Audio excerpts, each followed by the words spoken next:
seperti Ulil berkata dalam tulisannya Al-Quran dan Spiderman. Dia berpendapat bahwasanya cerita-cerita dalam Al-Quran seperti cerita Nabi Nuh, cerita Nabi Saleh, Nabi Hud dan Nabi yang lainnya, itu belum tentu benar. Belum tentu benar. Ya. Tetapi Allah membuat cerita-cerita tersebut dalam rangka agar orang takut agar orang berakhlak mulia.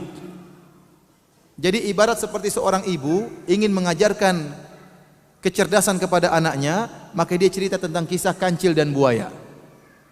Padahal kejadian antara kancil dan buaya tidak pernah ada, faham? Tapi hanya sekedar cerita supaya anaknya ngerti. Kira-kira demikian maksud Ulil. Bahwasanya Al-Quran itu bikin cerita tentang Nabi Nuh, tahu-tahu banjir.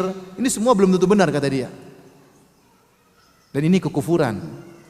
Ini sama seperti perkataan orang kafir dahulu waktu mendengar Nabi membacakan Al-Quran, kata mereka asatirul awwalin. Ini hanyalah dongeng orang-orang terdahulu.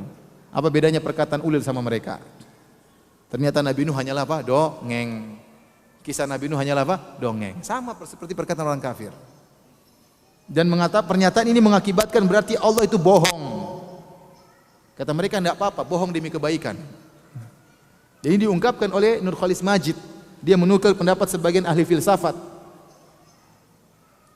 yang menyatakan bahwasanya para nabi menyampaikan hal-hal yang tidak benar sesuai dengan kenyataan, tapi mereka berdusta demi kebaikan. Tentang adanya hari kiamat, tentang surga dan neraka, itu sebenarnya tidak ada. Cuma disampaikan supaya orang ketakutan. Kalau nggak dibuat doktrin seperti itu, orang nanti nggak takut, orang tidak berakhlak mulia. Supaya mereka bisa berakhlak mulia, dibuat doktrin yang sebenarnya tidak ada. Jadi namanya para nabi berdusta demi apa? Kebaikan. Nah sama perkataan Ulil ini.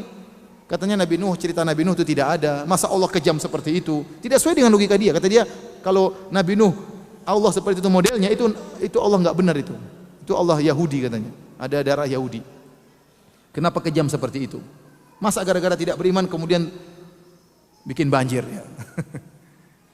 Jadi mengerikan. Akhirnya sama dengan mengatakan cerita tersebut adalah dongeng. Dan ini berarti mengatakan Allah berdusta. Padahal Al-Quran tidak ada kedustaan sama sekali.